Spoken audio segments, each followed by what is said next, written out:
Ce qu'on vous propose, c'est si vous avez des questions sur ce film, sur cette région, sur... Quand on fait un film extraordinaire, je trouve que le critère, c'est qu'on reste de sang-froid. Par contre, j'aimerais bien profiter de ce sang-froid par rapport au film pour vous présenter de la situation que moi je ne connais absolument pas. L'histoire de la police, déjà, on peut dire, quand vous avez vu le titre du film, c'est Samy, qui est en fait le nom véritable, le nom à travers lequel ils se reconnaissent. Le film qu'on vient de voir se déroule dans les années 30 et ça interroge la position de la Suède qui en fait était colonisatrice au sein de son propre pays. Combien il y a de Samy? C'est à peu près 85 000.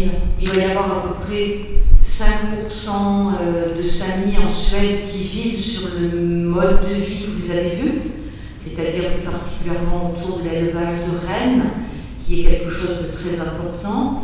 Et puis, par contre, les autres 95% se posent pas mal de questions sur leur identité.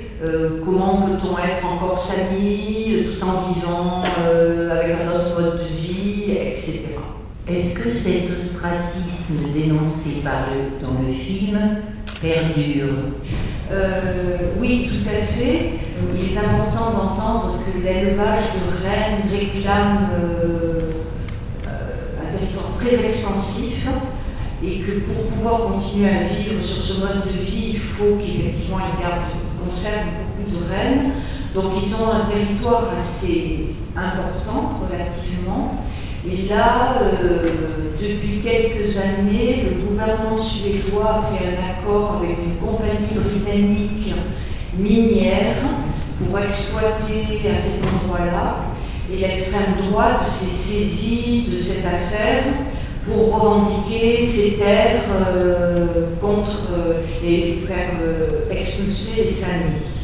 Et la réponse des institutions suédoises, c'est quoi face à la situation? C'est un déni.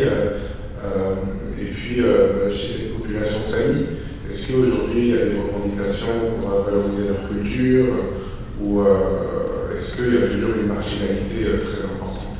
Il y a depuis 1993 la constitution d'un parlement Sami. Ils sont reconnus parmi les peuples autochtones.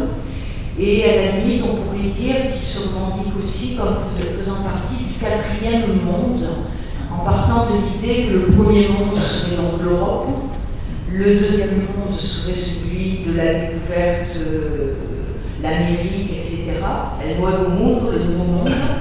Le troisième monde a été classifié le tiers-monde. Et le quatrième monde maintenant, c'est celui des minorités ethniques et des peuples autochtones, avec toutes les caractéristiques qu'ils ont les uns et les autres en commun, des droits spécifiques, des territoires, des langues qui sont minoritaires dans les pays dans lesquels ils sont inclus, mais qui sont quand même des langues qu'ils revendiquent de pouvoir parler, un rapport particulier à la nature, un refus d'être identifié au point de vue religion, uniquement aux religions monothéistes, etc. Je voulais revenir sur la manière qu'a ce personnage d'exprimer sa colère. Parce que face à un racisme si fort et si présent, elle décide de tout nier de sa culture et ne pas du tout insister dessus et ne pas la vivre pleinement. Et ça, c'est une attitude qui me surprend. C'est une image de la société suédoise à laquelle elle aspire, donc elle s'assimile, elle prend même l'identité de l'enseignante. C'est tellement violent. Moi, je trouve qu'un des moments les plus bouleversants du film, c'est cette anthropométrie raciale. Combien de fois il leur dit « Mais qu'est-ce que vous allez faire? Qu'est-ce que vous allez faire ?» Ils ne répondent même pas. Ils mesurent le crâne, ils mesurent le nez, en fait, tout ce que vous avez vu. Et c'est tellement violent. On l'a fait déshabiller devant tout le monde, devant les garçons qui regardent par la fenêtre, elle le sait. Elle est tellement humiliée n'oubliez pas qu'elle est humiliée dans son origine, mais elle est humiliée aussi dans son adolescence, et elle est humiliée en tant que jeune femme, en tant que jeune fille. Tu es tellement humiliée dans ta chair et dans ton origine que tu finis par détester ton origine. Et ce qu'il y a de remarquable, c'est qu'elle manifeste une énergie. Alors là, effectivement, on peut dire que puisque ces instituteurs ne veulent pas lui donner les moyens d'aller faire des études, on donne une instruction primaire, mais on barre la possibilité de faire des études, on lui déconseille, ils n'ont pas le droit, c'est pas possible, vous avez un cerveau trop petit, etc. Et bah, du coup, puisque on va lui barrer la route, elle va s'en donner les moyens elle-même, elle va partir, et cette transgression personnelle va effectivement être le prix qu'elle paye, c'est-à-dire qu'elle renie sa communauté. Et il est important de se rendre compte que ces comportements d'anthropométrie, ils sont actuels. Quand on voit les migrants, j'ai un ami anthropologue et en même temps médecin, qui s'appelle Didier Fassin, et qui dit, un ami, un collègue, et qui dit que de plus en plus, aujourd'hui, dans la problématique des migrants, le biologique, c'est-à-dire justement la vérification de l'anthropométrie, prend le pas sur le biographique. On ne se préoccupe pas du parcours de vie. On se préoccupe avant tout de pouvoir mesurer les os, pour pouvoir savoir si ce sont des jeunes mineurs ou non, pour les faire rentrer dans le dispositif.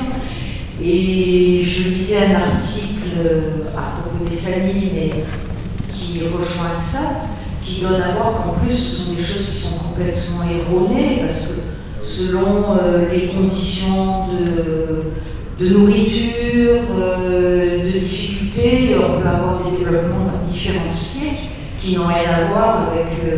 tout le monde n'a pas le même développement à 18 ans. En géographie, on a un courant qui s'appelle la géographie physique.